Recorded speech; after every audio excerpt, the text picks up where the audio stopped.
જિનેન્દ્ર અને જય મહાદેવ. કેમ છો બધા? મારી ચેનલ એજનસ ફૂડ સ્ટેશનમાં તમારું સ્વાગત છે. આજે આપણે ઉનાળાની ગરમીમાં લૂ ન લાગે અને શરીરને ઠંડક આપે તેવું પારંપરિક રીતે બનતું અને આપણી વિસરાતી જતી વાનગીઓમાંની એક એટલે કે ગરમાળું બનાવીશું. આ ગરમાળું દાદી નાની ખૂબ જ બનાવતા, પણ હવેના જમાનામાં આપણે આ ગરમાળા વિશે લગભગ સાંભળ્યું જ નથી હોતું. તો ચાલો આ ઉનાળા માટેની ખાસ રેસીપી એવું ગરમાળું બનાવવાની શરૂઆત કરીએ. ગરમાળું બનાવવા માટે સૌથી પહેલાં અહીંયા મેં 2 નાની કેરી લઈ લીધી છે. જો તમારી પાસે જે કેરી હોય તે ખાટી હોય તો એક જ કેરી લેવી અને હવે આ કેરીની છાલ કાઢીને તેનું ખમણ કરી લેશું. આ રીતે કેરીનું ખમણ થઈ જાય ત્યાર પછી આ ખમણને સાઈડમાં રાખી દઈશું અને કોઈ પણ એક વાસણ લઈ તેમાં 2 કપ જેટલું પાણી લેશું અને તેની સાથે જ તેમાં 2 ટેબલ સ્પૂન એટલે કે 2 મોટી ચમચી જેટલો ઘઉંનો ઝીણો લોટ લઈ તેને પાણીમાં સરસથી મિક્સ કરી લેશું. પાણીમાં લોટને મિક્સ કરીએ ત્યારે ખાસ ધ્યાન રાખવું કે પાણીમાં લોટના ગાંઠા ના રહે. જો તમને તેવું લાગે તો તમે હેન્ડ બ્લેન્ડરની મદદથી પણ લોટ અને પાણીને મિક્સ કરી શકો છો. અને હવે અહીંયા જોઈ શકાય છે કે લોટ અને પાણી બરાબર રીતે મિક્સ થઈ ગયા છે. તો હવે ગરમાળું બનાવવા માટે એક વાસણમાં 1 થી 1.5 ચમચી જેટલું ઘી લઈ ગરમ કરીશું.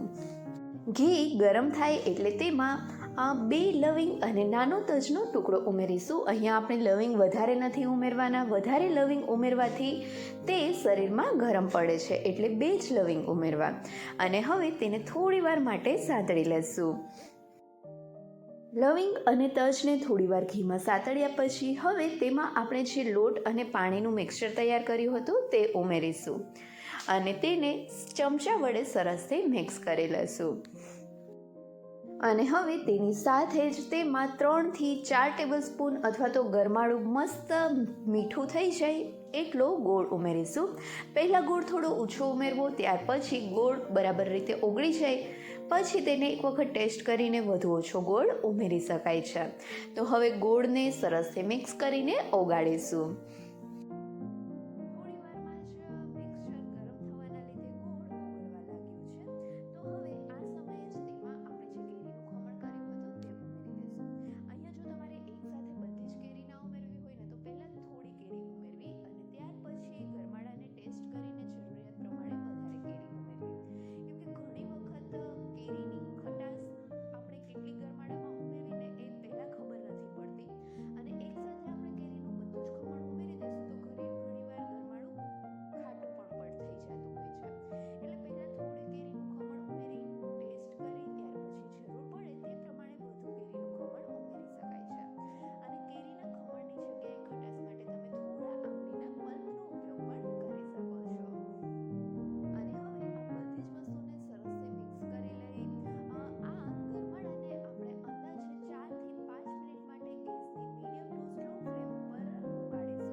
ગરમાળું ઉકળે ત્યાં સુધીમાં જો હજી સુધી તમે મારી ચેનલને સબસ્ક્રાઈબ નથી કરી તો નીચે આપેલા સબસ્ક્રાઈબ બટન પર પ્રેસ કરો અને બાજુના બેલ આઇકન પર ક્લિક કરો જેથી તમને મારા નવા વિડીયોનું નોટિફિકેશન મળતું રહે.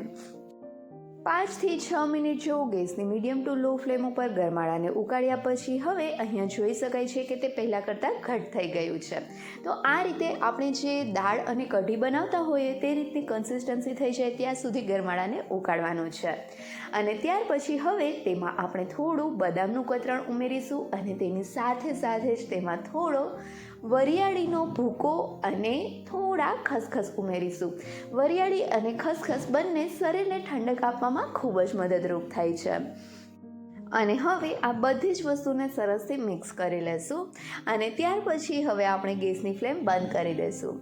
અને અહીંયા જોઈ શકાય છે કે આપણું આ ગરમાળું તૈયાર છે.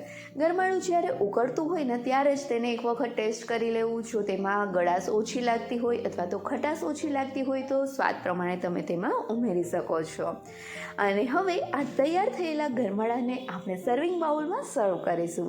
આ ગરમાળું વધારે ગરમ નથી પીવાનું, તે થોડું થોડું સતપ જેવું હોય અથવા તો ઠંડુ થઈ જાય ત્યાર પછી તેને પી શકો છો. અને તેને તમે શાક રોટલી અથવા તો ખાલી રોટલી ભાખરી અથવા તો રોટલા સાથે પણ ખાઈ શકો છો.